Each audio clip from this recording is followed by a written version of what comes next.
எனக்கு தெரிஞ்சது என்கவுண்டருக்கு எதிரான படமா தான். ஏன்னா அந்த டைரக்டருக்குன்னு ஒரு சித்தாந்தம், ஒரு தெளிவு எப்பவுமே உண்டு. அதனால அவர் என்கவுண்டரை ஆதரிப்பவரா நிச்சயமா இருக்க மாட்டாரு. ஆனால் ரஜினி கேரக்டர் படத்துல என்கவுண்டரை ஆதரிப்பது போல பேசுது. அப்போ ஒரு ஹீரோ பேசும்பொழுது ஹீரோ பாயிண்ட் ஆஃப் வியூல தான் ஒரு படமே நடக்கும். அப்போ அது என்ன சொல்ல வராருன்னு நமக்கு தெரியல. இன்னொன்னு, என்கவுண்டரை எல்லா என்கவுண்டரையுமே நம்ம ஒரே பார்வையில பார்க்க முடியாது.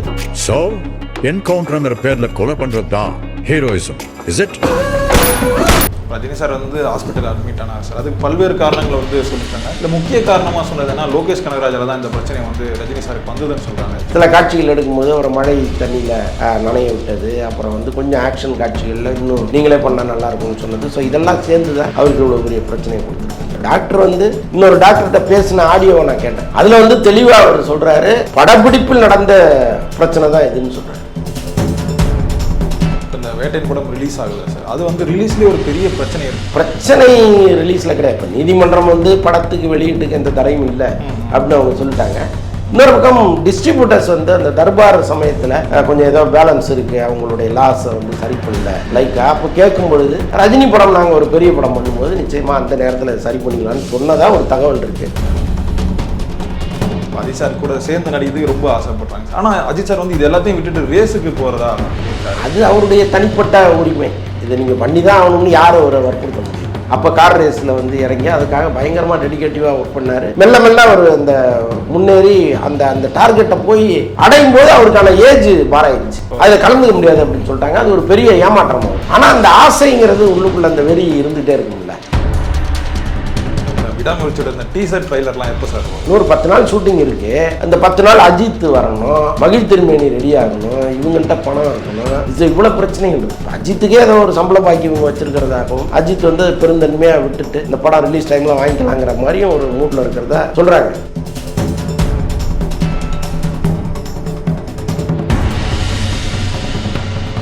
ரஜினி சார் ஹாஸ்பிட்டல் டிஸ்சார்ஜ் ஆகிட்டார் சார். அந்த வேட்டையின் படம் 10ஆம் தேதி ரிலீஸ் ஆகுது. அதில் நிறைய என்கவுண்டர் பற்றி பேசின காட்சிகள்லாம் இருக்குது. இந்த படம் என்கவுண்டர் ஆதரிச்சு தான் இருக்குன்னு சொல்கிறாங்க. இன்னொரு தரப்பு இல்லை, இந்த படம் என்கவுண்டருக்கு எதிராக தான் இருக்குன்னு சொல்கிறாங்க. எப்படி வந்திருக்குங்க அந்த படம்? எனக்கு தெரிஞ்சது என்கவுண்டருக்கு எதிரான படமாக தான் இருக்கும். ஏன்னா அந்த டைரக்டருக்குன்னு ஒரு சித்தாந்தம், ஒரு தெளிவு எப்பவுமே உண்டு. அதனால அவர் என்கவுண்டரை ஆதரிப்பவராக நிச்சயமாக இருக்க மாட்டார். ஆனால் ரஜினி கேரக்டர் படத்தில் என்கவுண்டரை ஆதரிப்பது போல பேசுது. அப்போ ஒரு ஹீரோ பேசும்பொழுது ஹீரோ பாயிண்ட் ஆஃப் வியூவில் தான் ஒரு படமே நடக்கும். ஸோ அப்போ அது என்ன சொல்ல வராருன்னு நமக்கு தெரியல. இன்னொன்று, என்கவுண்டரை எல்லா என்கவுண்டரையுமே நம்ம ஒரே பார்வையில் பார்க்க முடியாது. சென்னையில் நடந்த என்கவுண்டர்லாம் நம்ம கைத்தட்டி வரவேற்ற என்கவுண்டர் தானே. யாருமே அதை அதுக்கு எதிராக பேசினவங்க அட்லீஸ்ட் 1% பேர் தான் இருப்பாங்க. பாக்கி என்கவுண்டர் சரியான ஒரு விஷயமா சார்? அது யாரை செய்கிறோங்கிறத பொறுத்து இருக்கு. நீங்கள் எல்லாரையும் பண்ணிட முடியாதுல்ல. அப்போ சமூகத்தில் மிக கேடான ஒருத்தனை அவனால் இந்த சமூகத்துக்கு அவ்வளோ பெரிய பிரச்சனை நிகழும், எல்லாருக்கும் ஒரு அச்சத்தை ஏற்படுத்தக்கூடிய ஒரு நபர்னா அவரை பண்ணுறதுல தவறே இல்லைங்கிறது தான் மக்கள் மனசாக இருக்குது. அப்போ இதே கருத்தை ஒத்த ஒரு படமாக இது இருந்ததுன்னா அதில் என்கவுண்டர் தவறுங்கிற செய்தியை மக்கள் ஏற்றுக்க மாட்டாங்க. என்கவுண்டர் சரின்னு சொன்னால் தான் அந்த படத்தையே ஏற்றுப்பாங்க. ஸோ இப்போ அப்படிப்பட்ட ஒரு இக்கட்டான ஒரு சூழலில் இந்த படம் வருது. ஏன்னா இன்னைக்கு நாளைக்கு ஒரு என்கவுண்டர் நடந்துடாதா?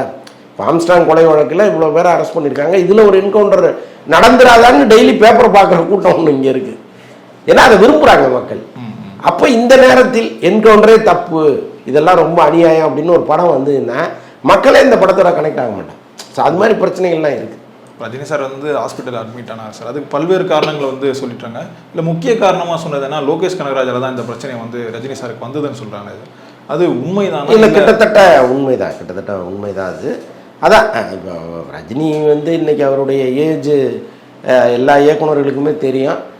ஒன்று, அவரை வச்சு படம் எடுக்கக்கூடாது. நீங்கள் எடுத்தீங்கன்னா அவருக்கு சாதகமாக தான் நீங்கள் அந்த படத்தை எடுக்கணும். அவருடைய உடல்நிலையை கருத்தில் கொண்டு அப்படி தான் நீங்கள் அந்த படத்தை எடுக்கணும். நிறைய டூப்பு தான் பயன்படுத்துகிறாங்க இன்னைக்கு. ரஜினி எல்லாமே அவர் நானே பண்ணுறேன்னா அவர் நினச்சா கூட பண்ண முடியாது.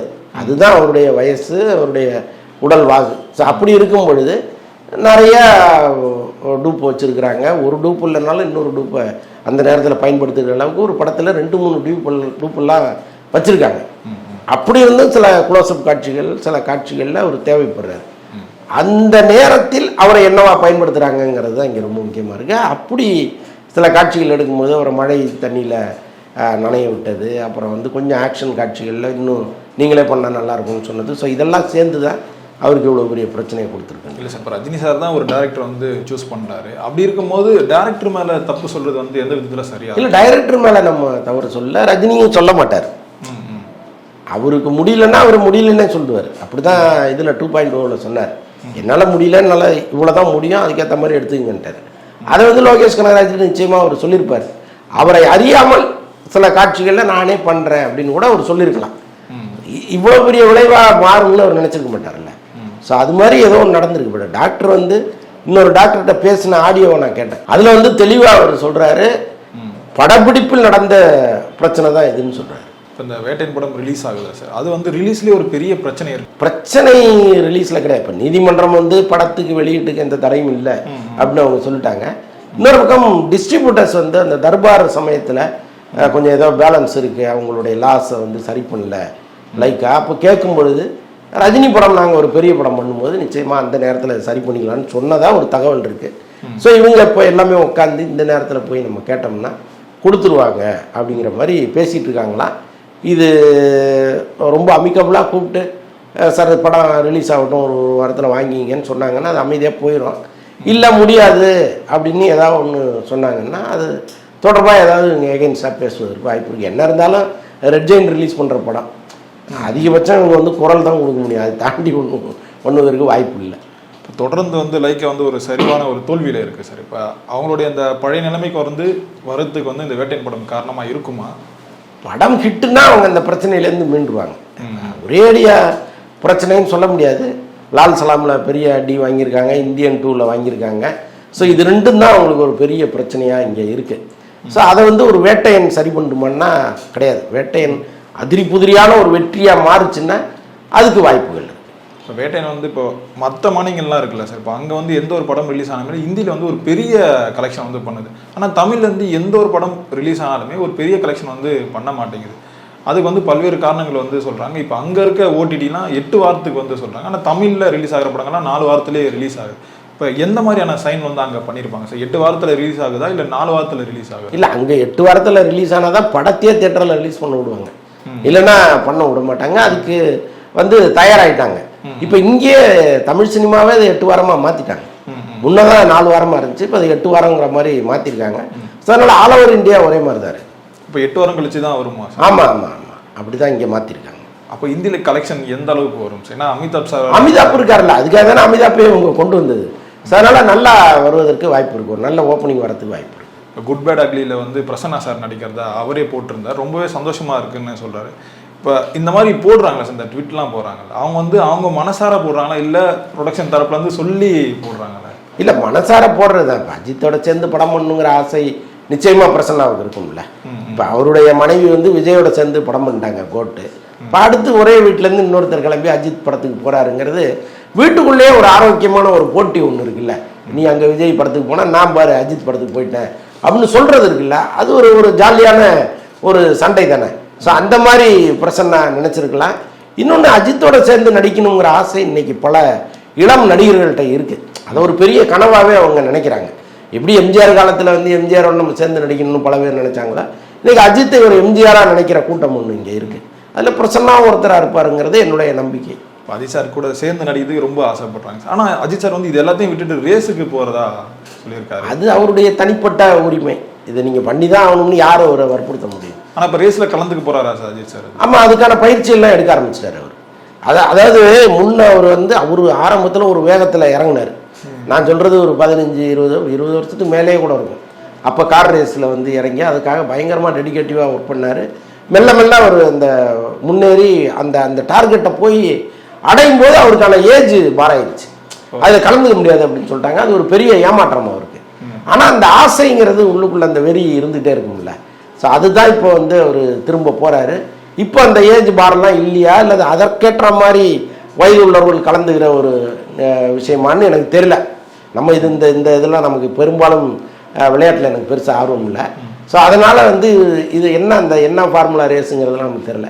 பட் அவர் ஒரு டார்கெட்டை ரீச் பண்ணணும்னு நினைக்கிறாரு, போயிருக்காரு, அவ்வளோதான். அது அவருடைய தனிப்பட்ட சுதந்திரம், அவர் என்ன வேணாலும் பண்ணலாம். அதை வந்து நம்ம எப்படி கூடாதுன்னு சொல்ல முடியும். இல்லை சார் இப்போ தமிழ்நாட்டில் ரேஸ் நடந்தது அதுலேயுமே கலந்துருக்கலாமே சார் நினச்சிருந்தேன். இல்லை இந்த ரேஸை அவர் என்னவா பார்த்தாருன்னு ஒன்று இருக்குல்ல. Local அவருடைய எண்ணமெல்லாம் வந்து இமயமலை மேலே ஏறணும்னு நினைக்கும் போது நீங்கள் வாங்க பல்லாவரத்தில் ஏறலான்னு கூப்பிட்டா வருவார் அவர். ஸோ அதுதானே அவருடைய நோக்கம் வேறையாக இருக்குது, தாட்ஸே கொஞ்சம் ஹைட்டாக இருக்குது. விடாமுயற்சியோட இந்த டீசர் ட்ரைலர்லாம் எப்போ சார் வரும்? ஆக்சுவலாக இந்த டீசர் வந்து வேட்டையனோட தியேட்டரில் ஜாயின் பண்ணி அந்த இன்ட்ரோலில் போடுற மாதிரி ஒரு பிளான் பண்ணியிருக்காங்க. அதுக்கு முன்னாடி வந்து சோசியல் மீடியாவில் ரிலீஸ் பண்ணுங்கிற மாதிரி ஒரு பேச்சுவார்த்தை போயிட்டுருக்கு.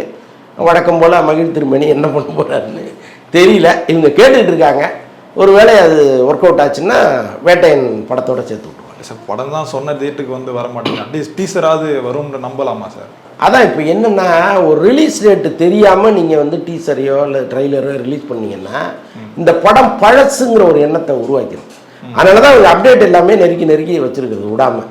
இப்போ அவங்களுக்கே ஒரு ஐடியா வரும்ல, இப்போ படத்தை முடிச்சு கொடுத்துட்டாரு, இனிமேல் ரிலீஸ் வந்து நம்ம கையில் டைரக்டர் கையில் கிடையாதுங்கிற ஒரு இடத்துக்கு அவங்க வரும்பொழுது அடுத்தடுத்து என்னென்ன அப்டேட் கொடுக்கணுமோ கொடுத்துட்டே இருப்பாங்க. அதுக்கப்புறம் அது கம்பெனி படமாக மாறிடும். அது வரைக்கும் இவரை நம்பி ஒரு விஷயம் அவங்களால செய்ய முடியல. அக்டோபர் ரிலீஸ் வந்து கன்ஃபார்ம் இல்லையா சார்? தெரியல. ஒரு இன்னொரு 10 நாள் ஷூட்டிங் இருக்குது. அந்த 10 நாள் அஜித் வரணும், மகிழ் திருமேனி ரெடி ஆகணும், இவங்கள்ட்ட பணம் இருக்கணும், இவ்வளோ பிரச்சனைகள் இருக்குது.